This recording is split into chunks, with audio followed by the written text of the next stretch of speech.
Hi, welcome back to another OneChart lesson. Matt Toms here. We're going to do the Green Day song Boulevard of Broken Dreams today. It's a great rock song to play on acoustic guitar.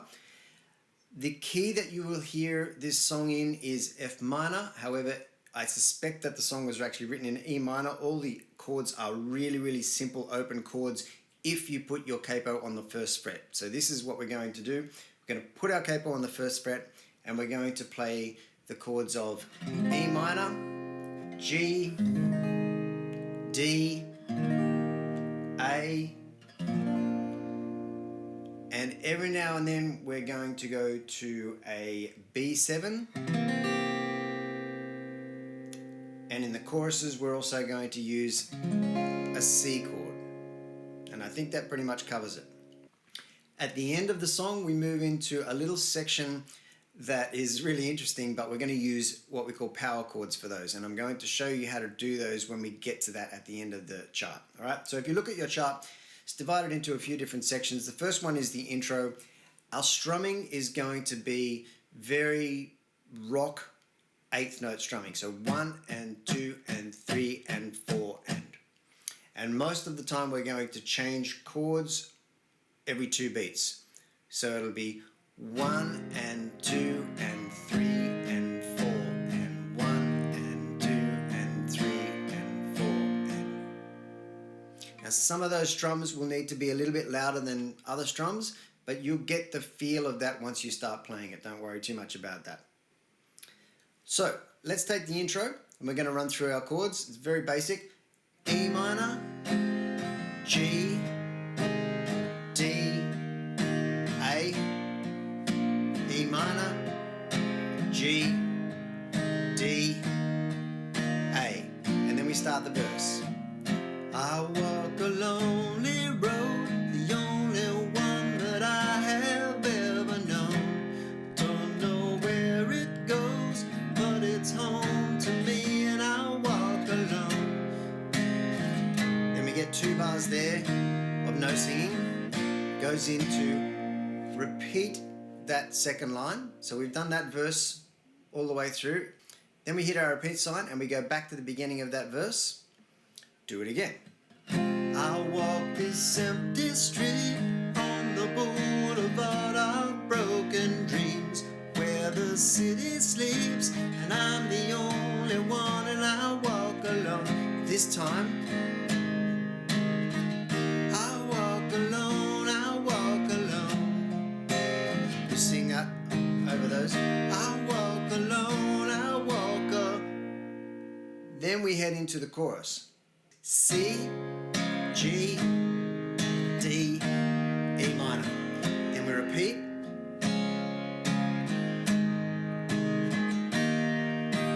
Then we repeat another time. The 4th time we go to the C is moving through that repeat sign, and we go C, G, and we end on a B7. And we finish that B7 1, 2, 3 on the 3rd beat. So you hit the 3rd beat and you stop. Okay, so the chorus is like this. My shadow's the only one that walks beside me. My shallow heart's the only one that's beating. Sometimes I wish someone out there will find me. 4th time. Till then I walk alone.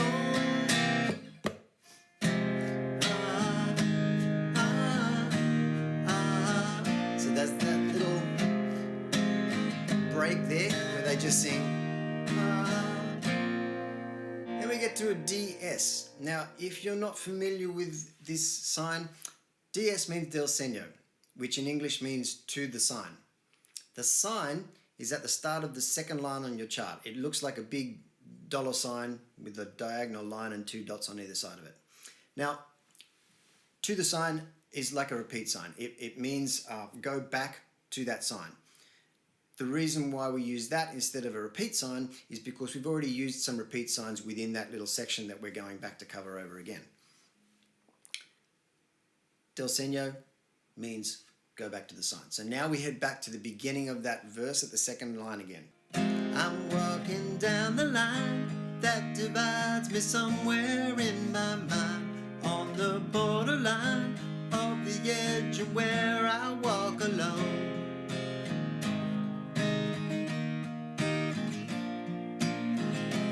Read between the lines what's stuffed up when everything's alright. Check my vital signs, know I'm still alive, and I walk alone. I walk alone, I walk alone.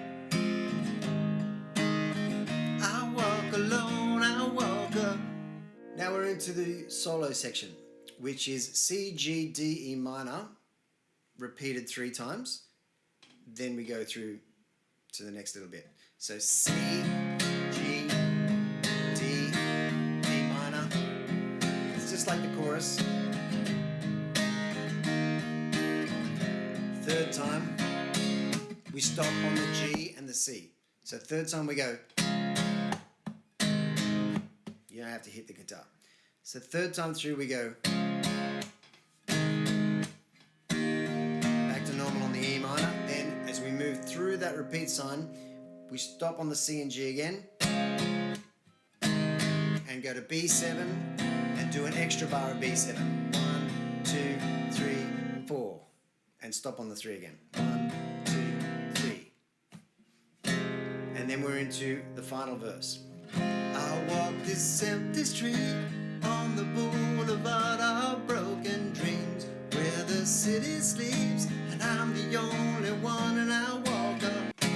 My shadow's the only one that walks beside me.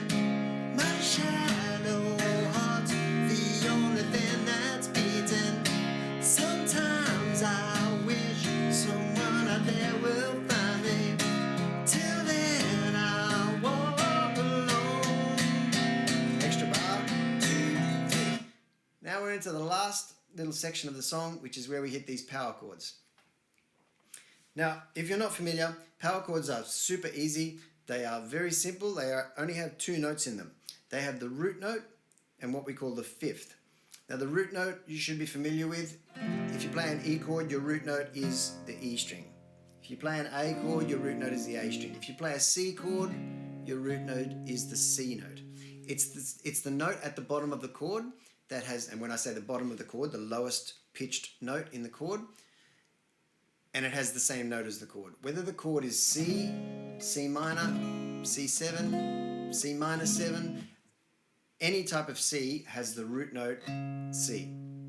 And the same goes for all those chords. The fifth is very, very easy to find. It technically is the 5th note in the major scale or the minor scale. It's the same, the 5th remains unaltered in both of those scales. In the C major scale, you've got C, D, E, F, G, A, B, and back to C. C, D, E, F, G is your 5th note in the C major scale. The 5th, you don't really need to remember that. What you need to remember when you're trying to find the 5th of any root note is to go across one string and up 2 frets. And I say up 2 frets, meaning up the fretboard, up in pitch. So for this C, on the 3rd fret A string, your root note is the C. Your 5th is on the D string, 2 frets up. So D string 5th fret and A string 3rd fret.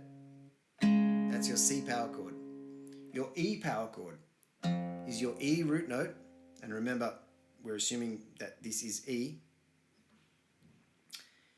Your E root note, your A string 2nd fret, which is a B. So that's your E power chord. And your C power chord we just did, 3rd fret A string, 5th fret D string. Your D power chord would be that C power chord just moved up 2 frets. You keep the same shape with your fingers, nothing changes. It's always, your 5th note is always across one string and up 2 frets. That pattern is a really easy one to lock your fingers onto and move it all around the place, which makes playing power chords really easy. You only want to play, the trickiest part with power chords is you only want to play the 2 strings that you're playing. Technically speaking, you could add a 3rd note to the power chord, but it would be the octave of your root note. So for your E power chord, and so that's still just a root and a fifth, but you've also got the octave above the root note. So you'd have E, second fret A string, which is a B, and the second fret D string, which is an E. So it's still a chord made up of E and B, the root and the fifth, but now it's got 3 notes in it. So that shape is equally as valid as that shape. It's maybe a little bit chunkier even. So let's move through your chords for this power chord section. Now have a look at the root notes for these chords and get used to the idea of this pattern first. We're going E, C, 3rd fret A string, D, 5th fret A string, D flat, 4th fret A string, G, 3rd fret E string, and finally E flat, which is 6th fret A string. So we'll do that again. E, C, D, D flat, G, E flat. Then we repeat that sequence. E, C, D, D flat, G, E flat. We repeat it one more time. Let's do it with the power chords. E, C, D, D flat, G, E flat. When you've done that little sequence 3 times, you move through that second repeat sign, and you start the same way, but you end on a bar with 2 beats in it. So what we're going to do is we're going to play on that last bar, we're going to play G, G, E flat, E flat. So it's only 2 beats. 1, 2. Okay? So from that last little section there, that last little 3-bar section, including the very final bar, E, C, D, D flat, G, E flat. Hope that makes sense. Doesn't matter whether you strum your power chord, in which case you've only got to play those 2 or 3 strings if you're playing a 3-note power chord like I just showed you before. Or if you're playing with your fingers, you can grab those strings and play them together, or you can strum them with your fingers as I do. It's what it sounds like. As long as you get those notes right, strum it any way you like. Okay, let's see if we can go through this song from start to finish. Concentrate on your even 8th note strumming. As you get more comfortable and you want to put in some extra strums, every time you come back up for another one of those 8th note down strums, you're actually moving past the strings on the way back up on a 16th note. 1 and 2 and a 1 and 2 and a 1. So your hand is already doing what it needs to do to put extra strums in there. You just need to touch the strings on the way up. Try not to think of changing or doing anything different with your hand. You're changing direction or anything like that. Your hand's already doing it. You just need to hit the strings. Try and let it be as natural as you can. Okay, now you've learned the whole song from start to finish. Click on the link below and it'll take you to another video where we're going to play the whole song from start to finish.